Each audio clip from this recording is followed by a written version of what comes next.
very interesting. Let's go to John Nicholson. Thank you very much, Mr. Chairman.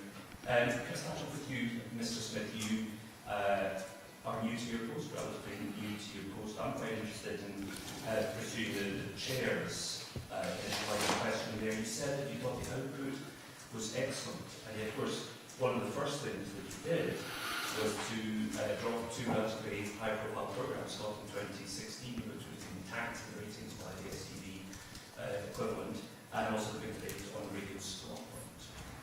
That rather suggests that you weren't all as impressed with what you found. No, I think I said that I found a lot of excellent output, both on radio, TV, and on the website. But we should never be complacent, and there are a number of changes I've introduced, including ending some programs, because I want to build new programs and new output that I think can serve the audiences better into the future. What's wrong with those programs? Well, in terms of television on Scotland 2016, I think it's actually quite a challenge to produce a half hour of current affairs every night at 10:30. What I want to do, I mean, the programme has done some good work over the past 3 years. It was quite successful when it started off in 2014, had quite high audiences. The audiences have reduced in recent years, which is partly about the time of night it's on. There's a lot of competition. You've mentioned the STV programme, Scotland Tonight. There's also our own enhanced 10:30 news programme on BBC One. We've increased the length of that recently, and I put a little bit of extra resource into that. On Thursday nights, there's Question Time on BBC One. It's a difficult slot. Okay. The audiences haven't been great. No. And the reason for my change is partly that, but partly I think we could produce a really good weekly programme with more effort focused on getting the right interviews and the right kind of analysis. Okay. What can I ask what your boss there on your right told you your job would be when he persuaded you to cross the border? Kenny didn't have to persuade me to cross the border. I was very keen to come here. And anyway, what did he tell you the job entailed? He said, I mean, he can perhaps tell you himself, but my perspective on it was that he wanted the programmes to be as good as they could possibly be. There's always room for improvement, as I said. We talked about an expansion into more digital news on our website, video on mobile, moving on to social media platforms, which we haven't had a huge presence on before. I feel these are all extraneous. He also talked to you about a separate Scottish Six, I'm sure. I was just about to come on to the Nation's News Review, which was clearly part of the task of my job, which is partly about the TV news hour, but as you know, about other aspects of our news coverage as well. And out of interest, did the Director General talk to you about this? Did you speak to Tony Hall? Did he say to you, go forth to Scotland and tackle this issue, tackle the question of trust in BBC Scotland's news output? I didn't have a conversation with the Director General before I took up the job here. No? It's a big job. I'm surprised he didn't want to talk to you about it. But there is a problem, isn't there, with trust? In fact, the BBC Trust itself has said that of all the countries in the United Kingdom, Scotland, the BBC in Scotland enjoys the lowest levels of trust. And I've got a feeling that's not about Gaelic or drama or any of the other fantastic things that the BBC does. It's about news, probably. Would you agree with that assessment? We take all the data we see very seriously, including these findings for the BBC Trust. But there are, as you'll know, a range of figures that show levels of appreciation by our audiences and what we do.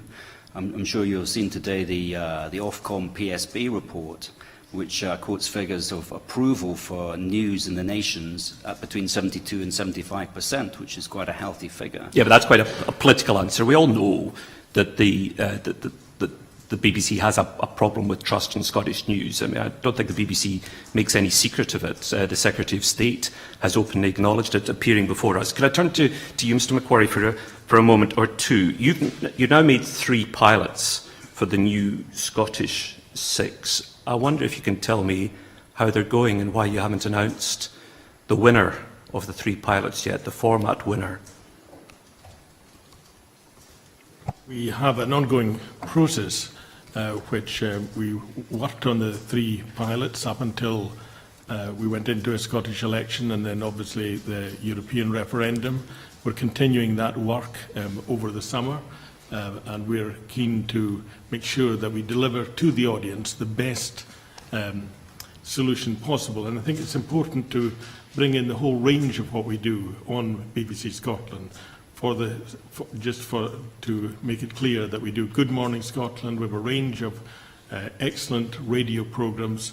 We offer an online service, and indeed we offer news in both Gaelic and English. Yeah, and of course, one of the things about Radio Scotland News, which makes it different from television news, is Radio Scotland News has a normal news running order. So if the big story is American, they run on the American news. If it's Scottish, Scottish. If it's UK, UK. But Reporting Scotland doesn't have that. It's got a very narrow remit. So, you know, there could be Armageddon in Carlisle, and they might lead on an air show in Carluke, as I've said before. So it's a very, as we would say, north of the border, the problem with it, it's often quite couthy, which is why you wanted a separate Scottish 6, which would make news judgments. But as I understand it, you're under quite a lot of pressure. So the bosses from London have had a look at your 3 pilots. And just to remind you what they said this is much better than we were expecting. But it was an easy news day, so they asked Mr. Smith, I understand, to go off and make other pilots on different news days to see if they would look as good. I get the impression they're trying to put hurdles in your way. To that, I've encountered no hurdles whatsoever. But I'm right, am I not, that they asked you to go off and do it on a different news day? Is that correct? No. What we agreed was in a meeting that we would have an ongoing process throughout the year which will determine not only what the solution is for the news hour, but what the solution is for delivering news to Scotland as a whole. Okay. So one of the things, Mr. Smith, that you've got at the moment, one of the formats is you've got Jackie Bird, who's the news anchor here in Scotland. She'll top and tail programme and she'll introduce the Scottish stuff. And you've got one of the news anchors, Ms. Chakrabarti, sitting in a small studio in London, and she'll do the international stuff. She'll do the kind of grown-up stuff. There's a danger that's going to look enormously patronising, isn't it? As you pointed out, we've done a number of different formats. We looked at, as you say, 3 different formats when we did some work back in March. I personally was pleased with the results of all these formats. I think, as the DG said to you a couple of weeks ago, the main thing we're looking at when we're doing these pilots, well, one of the key things we're looking at is the overall shape of the programme. It could be all sorts of different content across an hour if we're producing, the whole 6 to 7 o'clock hour. So we've done some initial work on that, and we're going to do some more work on that. Why should the presenter in London, to look at that one particular format, which you just said you're pleased with, why should the presenter in London do the network, UK and international stories, and the presenter in Glasgow do the Scottish stories? Won't that just perpetuate an ongoing sense that if you want to get the important stuff, you have to go down to London? As I said, we've piloted a number of different formats. But looking at that one presented by Ms. Chakrabarti, yeah, because, obviously we know what that looked like, we know what that format was, and there's some sense that might be the one that the bosses in London want. Wouldn't that be seen as incredibly patronising? Why do we have to cross to London to get the international stuff? As I said, we're going to pilot all sorts of different formats here. Could you just focus on that one for me? Why should you have to go down to London to get the international news?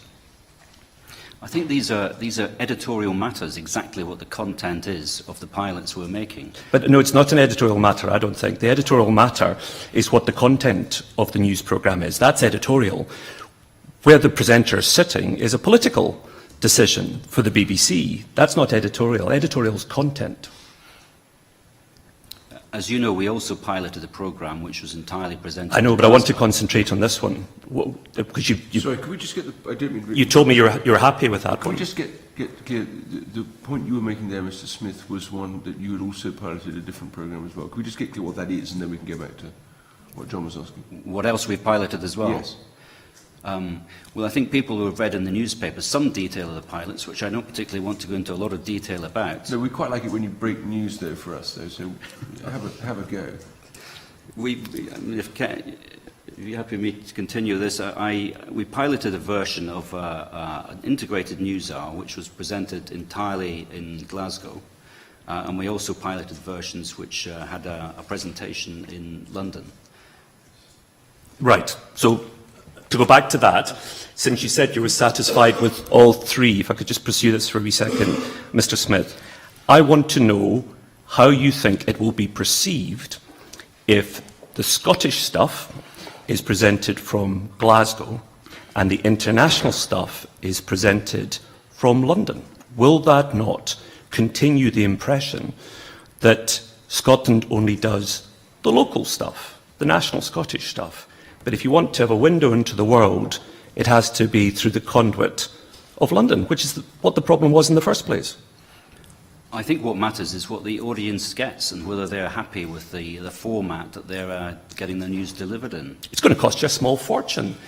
For no apparent reason, you're going to have to set up a studio. If this format goes ahead, which is obviously the one we think you're under a degree of political pressure to deliver, you're going to have to set up a studio in London, pay for that studio, crews, everything else connected with running a studio, for no reason at all.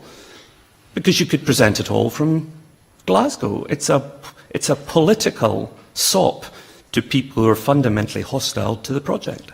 Can I just say I feel under no political pressure whatsoever on any of these formats.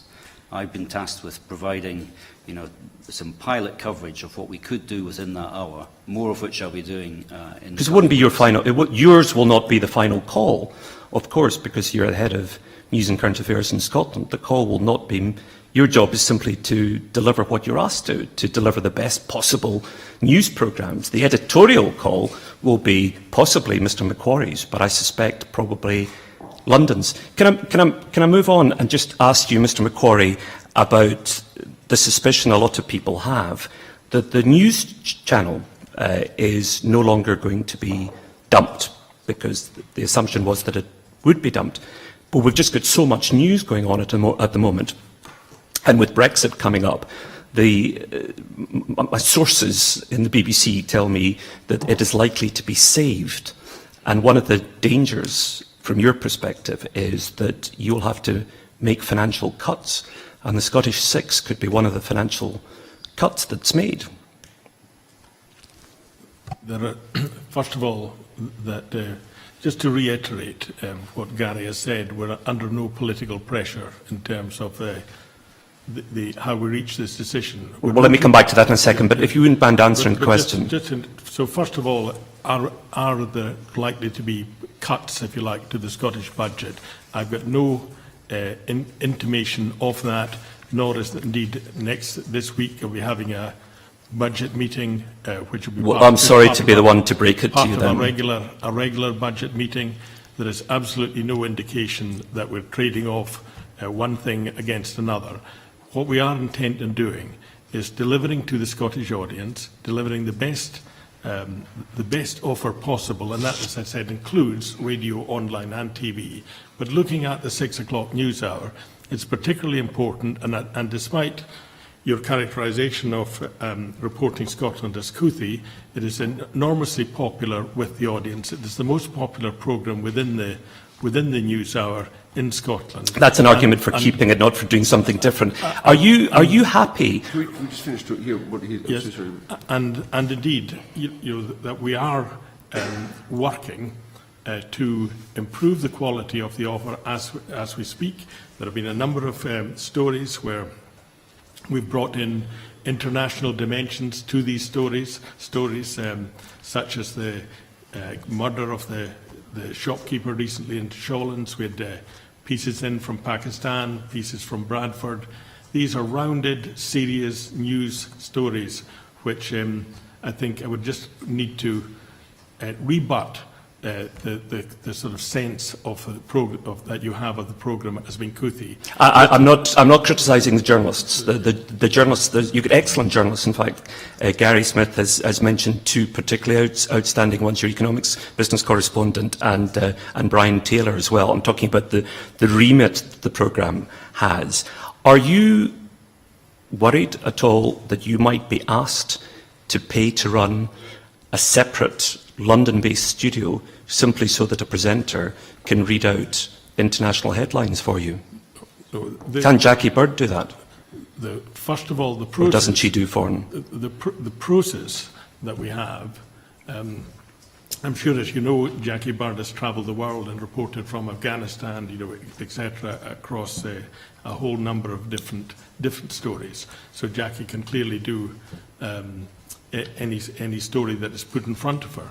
But on the way that you characterised to some extent the relationship between BBC Scotland and my colleagues across the BBC, it is a much more collaborative process than the manner in which you describe it.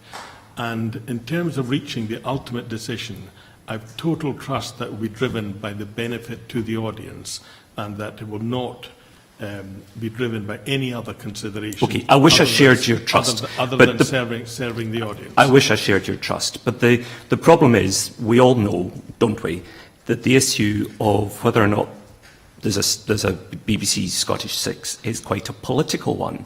Now, we've had the Secretary of State before us who said the job of BBC News was, quote, to bring the nation together. Now, I don't think that's the job of a programme. I think the job of the programme is to deliver the news. But he sees it in a political way, and he's refused to deny that he's putting pressure on the BBC. At the same time, Tony Hall, the Director General, appeared before us last week, and he refused to deny that he was being pressurised by the government. In fact, some members of the audience started to laugh because he avoided the question so many times as I pressed him. All he would say was that he will not succumb to pressure, but he refused to say whether or not he was being pressurised. So it's not all just about delivering what audiences want. The BBC is a very political institution. I think in terms of bringing the nation together that you refer to, which I think you're quoting from the white paper, I'm quoting from his evidence to this committee. So I believe that that the BBC should, in moments of celebration or reflection, bring the nation together. An example would be the recent programming from the Somme, where we had Julie Fowlis singing in Gaelic, from which would obviously appeal to a Scottish audience, a very traditional song called Nyalavan, and also then the Scottish Pipers, Willie Laurie's Battle of the Somme. These are examples where the whole of the UK reflected on the commemoration of the Somme. No, I get that, and these are enormously, I get that, of course, these are enormously important occasions which the BBC tackles brilliantly well, and I absolutely see the point of bringing together the BBC to do that. I get that. We're not talking about that, though. We're not talking about grand occasions. We're talking about day-to-day news provision. And I'm having a bit of trouble with your evidence because you seem to be saying a lot of different things simultaneously. You're saying that the news as provided at the moment is great. You're saying that you're open to all of the three options, even though they're vastly different in terms of news terms. You're happy with a beefed-up Rep Scott. You're happy with it all coming from Scotland. You're happy with it being anchored partly in London. You're under no political pressure whatsoever. These are answers that cannot coexist comfortably. Well, firstly, just to clarify, just what I am saying is that we are in a process where we're looking at various models. I know that. And that is going on. And at the moment, we haven't reached a conclusion on how to best serve the totality of the audience across the three platforms, radio, online and news. Perhaps you give me a couple of short and snappy answers. Do you have, to conclude, do you have a preferred option? At this stage, we have no preferred option. It could be any of the three. Has Tony Hall said to you, Ken, I'm under a bit of political pressure here from Number 10 or the Secretary of State? Absolutely not. Have you had any conversations with anybody in the BBC that implies that the BBC is being politically pressurised in any way at all? No, I have no sense of any political pressure. Have you shared with Mr. Smith your preference for the format that you will end up with? As I said to you, it's an open process at the moment. We have not But have you told him which one you prefer? We have not yet concluded because we are working through the summer. So you've been at it all these months and he still doesn't know which one you're keen on? Into the autumn. I think that we haven't yet settled on which of the models, but I think these are areas of editorial choice which I regard as very firmly within the remit of the BBC. Explain to me why it's an editorial choice to have Ms Chakrabarti sitting in London reading foreign headlines. How's that editorial rather than management? Across the range of the options, that these are essentially editorial choices. And I think... Why is it editorial? Why is it editorial? It's editorial because the important thing is to serve the audience, and irrespective of how that is delivered. Now, we believe that we will conclude later in the year when we've had a full session working through all of the options that you describe. But in terms of when I said that we were improving Reporting Scotland, it was simply to rebut, any sense, for other members of the committee that this is not a serious news programme with ambition and aspiration. It does not mean that we are happy with what we are, because otherwise we would not be going through the process. Mr. Smith, can I ask you a final question? You've been persuaded to come north of the border for a job that was presented to you, I have no doubt, as a really important job, channeling and steering BBC Scotland to a new era. In fact, there was a threatened NUJ strike soon after you arrived because some of the members were so annoyed at the idea that there was an assumption they weren't up to doing a big beefy programme and that folk had to be brought from south of the border. You survived that. You're going to be enormously disappointed if you end up with Ms Chakrabarti in a cupboard in London doing the big stuff and Jackie Bird topping and tailing, because it will be seen as an utter cop-out. Do you see yourself going back south if that happens? There are a lot of challenges in my job here. The Nation's News Review is one of them. The pilots we're doing is part of that. But there's an awful lot of other challenges too, and I'm thoroughly enjoying it and have no intention of, as you describe it, heading back south. A career in the diplomatic service beckons, I think, if all else fails. Mr. Chairman. Thank you very much indeed. Just to follow up on a couple